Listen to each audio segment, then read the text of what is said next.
Good morning, guys. All right, here is the next section of Stargirl. And if you look, we're about halfway through. So we're going to see what happens today.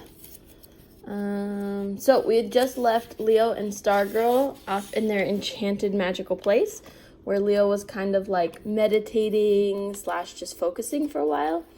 It sounded kind of lovely. All right, here we go. Chapter 18, page 95. We were alone.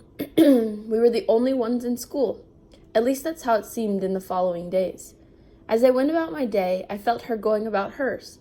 I sensed her movement, her presence in the distant parts of the building.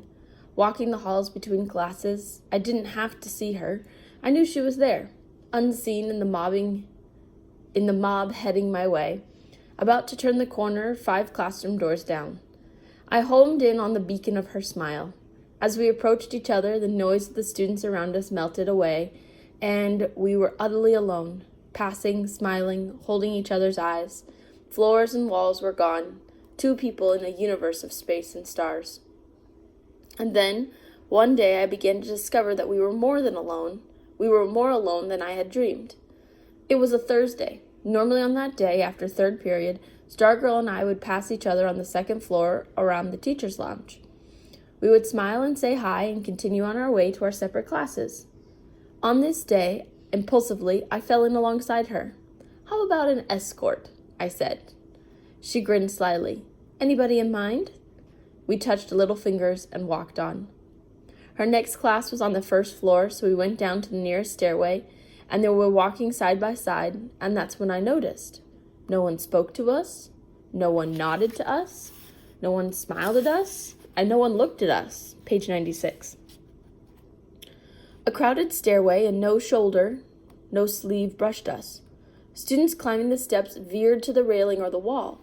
Except for Stargirl jabbering in my ear, the usual ruckus or loud noise, chatter was absent. Mostly what I noticed were the eyes, faces turned up from the steps below, and their eyes never connected with us. They went right on through as if they were gamma rays, like an X-ray or something. Or they nipped our ears or rattled off among the walls and other eyes. I had an urge to look down at myself, to make sure I was there. At lunch I said to Kevin, "Nobody looks at me." He was staring at his sandwich. "Kevin," I snapped, "now you're doing it." He came up laughing and he looked at me square in the eyes. "Sorry." Usually there were others at the table, and today there was only us. I leaned across my lunch. "Kevin, what's going on?" He looked off and then back to me. "I was wondering when you'd notice, kinda hoping you wouldn't." "Notice what?" He stalled by taking a bite of tuna sandwich. He took his time chewing, and he drank orangeade from a straw. "First of all, it's not you." I pulled back, and I held my hands out. "It's not me? What's that supposed to mean?" "It's who you're with." I sat there blinking, staring at him. "Stargirl?" He nodded. "Okay," I said. "So?" He stared at me more, chewed, swallowed, and sipped, looked away, and looked back. "They're not talking to her." The words didn't stick. "What do you mean? Who's they?" He cocked his head to the sea of tables and eaters. "Them." "Who them?" I said, too unhinged to laugh at my grammar. He wet his lips. "All of them." He shrugged. "Well, almost. There are still 2 girls sitting with her." I glanced back. At the height of Stargirl's popularity, kids had been pulling chairs from other tables to squeeze around hers. Now it was just Stargirl, Dory Dilson, and a 9th grader. "So," I said, "exactly what is going on?" He sipped from his straw. "The silent treatment is going on. Nobody's talking to her." It still wasn't sticking. "What do you mean nobody's talking to her?" "What, did everybody have a meeting in the gym to vote on it?" "It wasn't that official, it just happened. Got up steam." Got up steam means like it got going. Yeah. I gaped at him. When? When did it start? How? Why?" I was beginning to screech. I don't know exactly. After the basketball stuff, I guess. That really ticked off a lot of people." "The basketball stuff?" He nodded. "The basketball stuff," I repeated dumbly. He put down his sandwich. Leo, don't act like you don't know what I'm talking about. Cheering for the other team? What did you think? People thought that was cute? It was her, Kevin. It was harmless. Weird, maybe, but harmless. It was her. He nodded slowly. Yeah, well, I guess that's what I'm saying. It's not just one thing she did, it's everything. Don't tell me you never noticed. Remember a certain tomato? Kevin, a couple months ago, everybody stood and cheered in the auditorium when she won the oratorical contest. Hey, he gestured defensively. Tell them. One person threw a tomato. One. Kevin snickered. Yeah, and 1,000 wanted to. Did you notice that the cheers when it happened? People blame her for the team losing. For our undefeated season going down the toilet. I wasn't sure Kevin was still talking about them. Kevin, I felt myself pleading, she was only a cheerleader. Leo, he was pointing, you asked me what was going on, and I told you. He stood up and took his tray to the belt. The belt, meaning not the belt on your pants. A belt is also a thing that, moves, like at the grocery store. That thing you put your foot on. Yeah.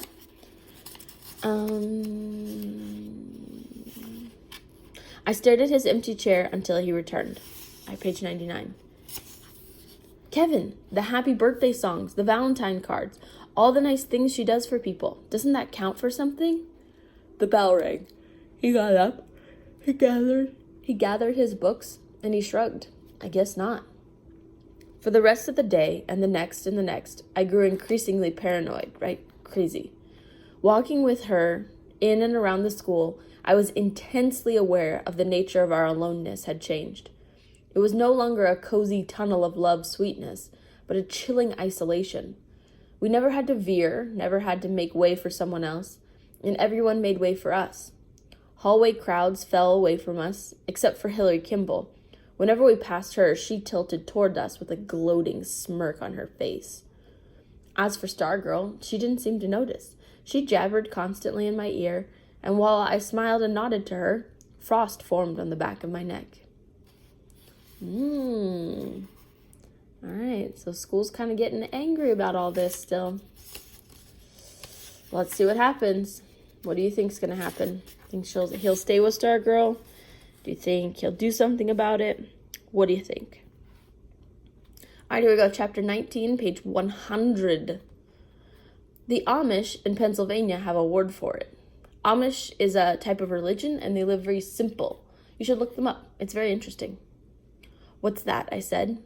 Shunning. I was at Archie's, and I had to talk to someone. Well, that's what's happening.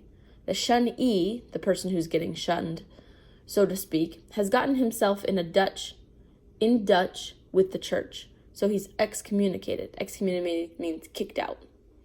The whole community is in on it. Unless he repents or apologizes, nobody speaks to him for the rest of his life, not even his family. That's what happens in that religion. Like, if you leave the community, sometimes they'll just never speak to you again. What? That's right, not even his family. What about his wife? Wife, kids, everybody. His pipe had gone out, and he relit it with a stick match. I believe the idea is to drive him away, but some stay, continue working the farm, having dinner. If he passes the salt to his wife and she ignores it, if he passes the salt to his wife, she ignores it. If the bishop had his way, the pigs and chickens would ignore him too. It's as if he doesn't exist, right? I nodded. I know the feeling. We were on the back porch and we stared at Senor Saguaro. He said, "Does it happen to you when you're not with her?" "No," I said. "At least I don't think so. But when I'm with her, I feel like if it's aimed at me too."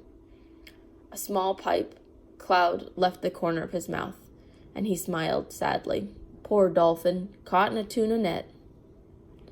I picked up Barney, the Pelicin rodent skull. I wondered if someone would be holding Cinnamon's head 60 million years from now. So what should I do? Archie waved his hands. Oh, well, that's the easy part. Stay away from her. Your problem's kaput. Kaput is a Yiddish word for done. It's over. Kaput. I sneered. Great advice. You know that's not that easy. He did know, of course, but he wanted me to say it. And I told him about the Valentine, the night in her driveway, the walk in the desert. The question that came to my mind then sounded silly, but it persisted. Do you believe in enchanted places? He took the pipe from his mouth and looked straight at me. Absolutely. I was confused. But you're a scientist, a man of science, a man of bones. You can't be up to your eyeballs in bones and not believe in enchanted places. I looked at Barney.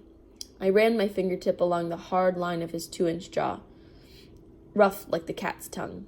60 million years in my hands. I looked at Archie. Why can't she be? He finished for me, like everybody else.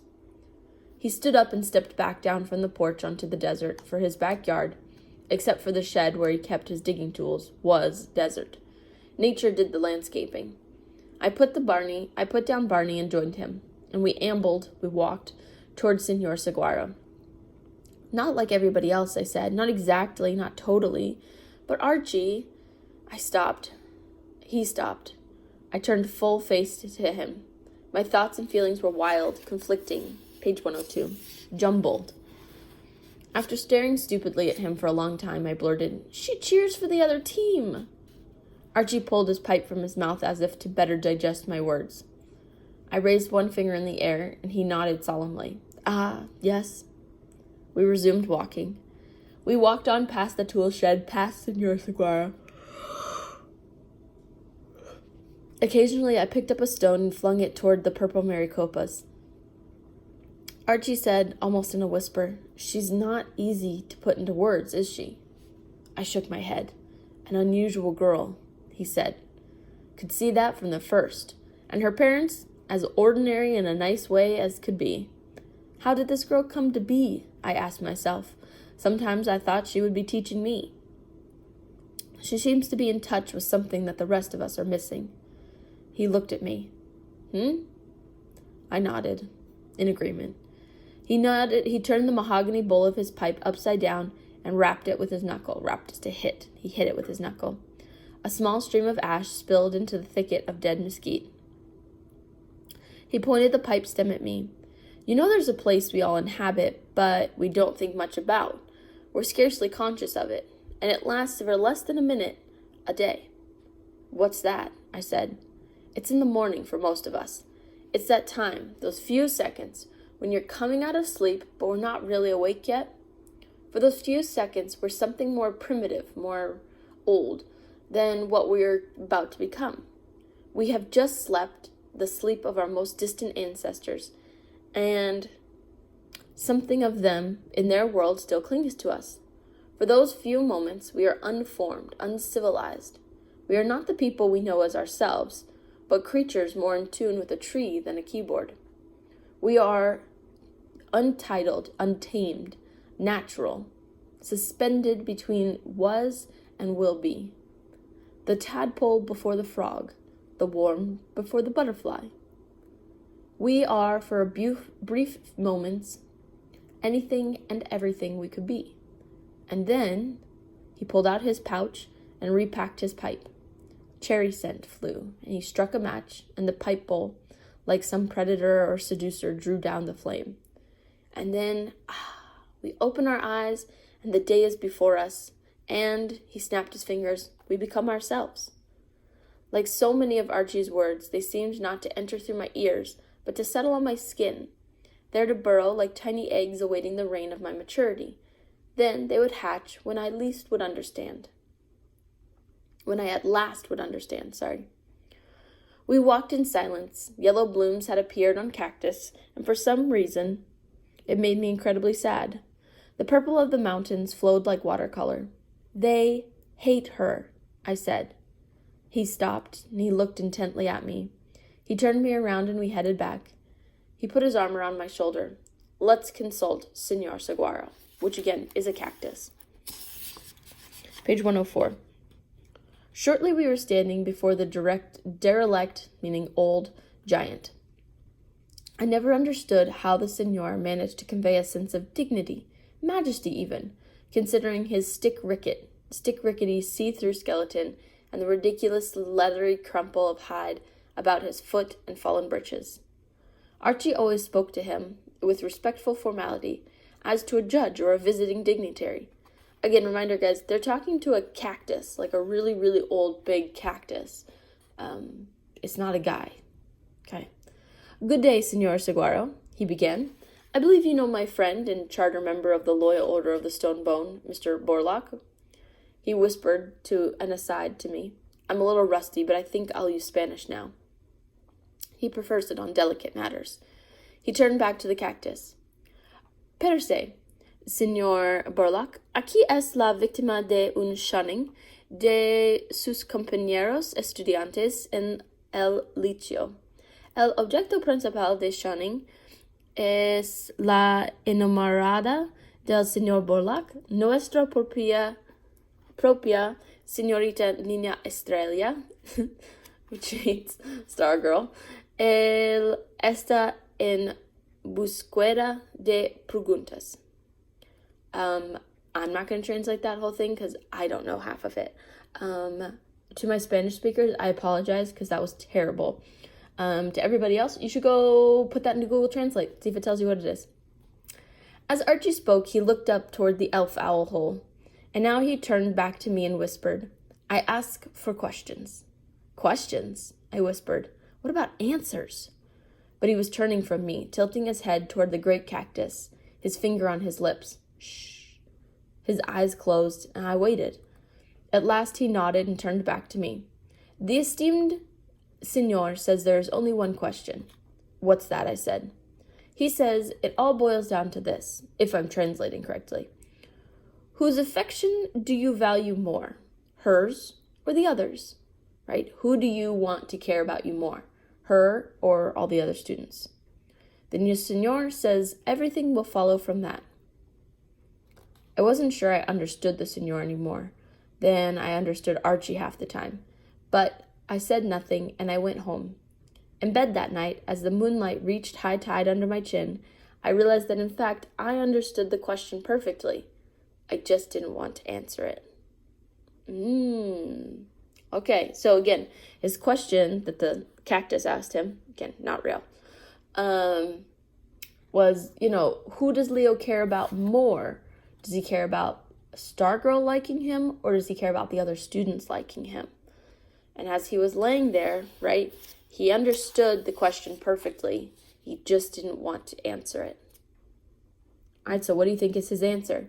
Do you think he wants the students to care more about him, or do you think he wants Stargirl to care more about him?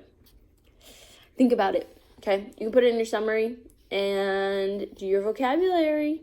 All right, bye, guys. I'll see you for the next section.